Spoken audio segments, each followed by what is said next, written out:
आज की class biology class 10th के लिए है। प्रीवियस क्लास में हम लोग पढ़ा था जंतुओं में पोषण। तो जंतुओं में पोषण में यहाँ पर का पॉइंट है अमीबा में पोषण। आइए हम लोग पढ़ते हैं अमीबा में पोषण कैसे होता है। तो ऑलरेडी हम लोग पढ़ चुके हैं कि जंतुओं में पोषण 5 चरणों में संपन्न होती है। तो अमीबा भी एक प्रकार की जंतु है जो निम्न श्रेणी के अंतर्गत आता है।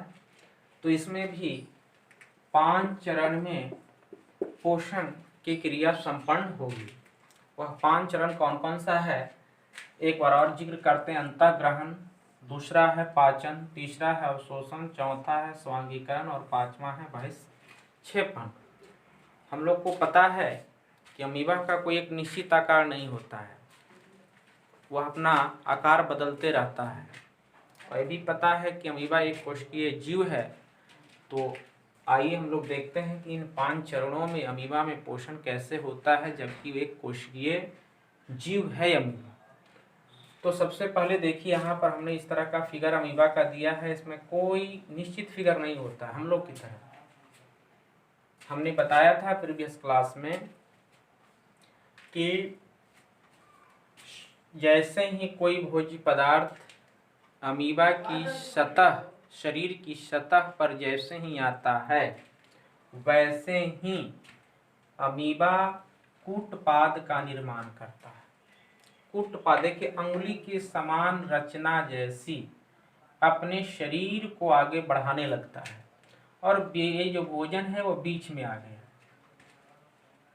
ये बढ़ा करके भोजन के चारों तरफ कूटपाद का निर्माण करते हैं।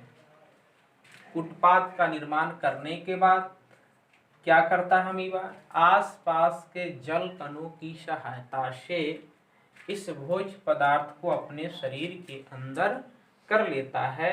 यह क्रिया कहलाती है अंतःग्रहण। फिर एक बार, जैसे ही कोई भोज्य पदार्थ अमीबा के शरीर की सतह के पास पहुंचता है, अमीबा कूटपाद का निर्माण करता है और उस भोज्य पदार्थ के चारों तरफ घेर लेता है और आसपास के जल कणों की सहायता से अमीबा इस भोज्य पदार्थ को अपने शरीर के अंदर कर लेता है। यह क्रिया कहलाती है अंतःग्रहण। दूसरा स्टेप में आइए पाचन। तो अमीबा के शरीर में खाद्य रिक्तिका होती है। क्या होती है? खाद्य रिक्तिका होती है। किसमें? अमीबा में। तो हम कह सकते हैं कि अमीबा में आमाशय का रोल जो करता है वह करता है खाद्य रिक्तिका। खाद्य रिक्तिका में वह भोजन चला जाता है। कहाँ चला जाता है? खाद्य रिक्तिका में चला जाता है। और इस अमीबा के जीव द्रव्य से कुछ एंजाइम्स निकलते हैं और खाद्य रिक्तिका की ओर बढ़ते हैं और खाद्य रिक्तिका में मौजूद उस खाद्य पदार्थ को तोड़ना चालू करता है। तोड़ते तोड़ते उसे छोटे छोटे कणों में क्या करता है? विभक्त कर देता है। यह क्रिया कहलाता है पाचन। तीसरा बात करते हैं अवशोषण। देखिए अवशोषण क्या है?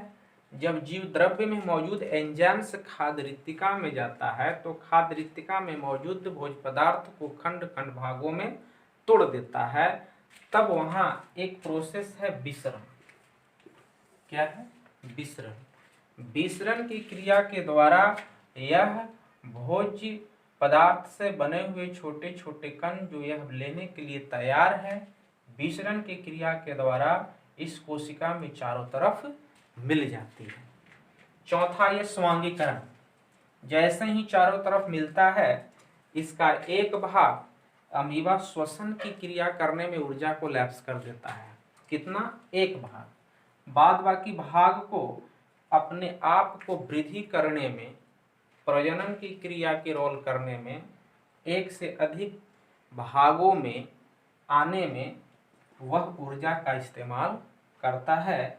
यह क्रिया कहलाता है स्वांगीकरण। और लास्ट स्टेप आइए बहिक्षेपण। कुछ ऐसे भोज्य पदार्थ में कण होते हैं जो नहीं पच पाता है, जीव द्रव्य से निकले हुए एंजाइम्स जो उसको पचा नहीं पाता है तो अपने शरीर में एक अस्थाई छेद बनाता है और उस अस्थाई छेद से अपचा भोजन को बाहर निकाल करके पुनः अपने उस छिद्र को पुनः ब्लॉक कर देता है। तो इस प्रकार अमीबा में ये 5 चरण में पोषण की क्रिया संपन्न होती है।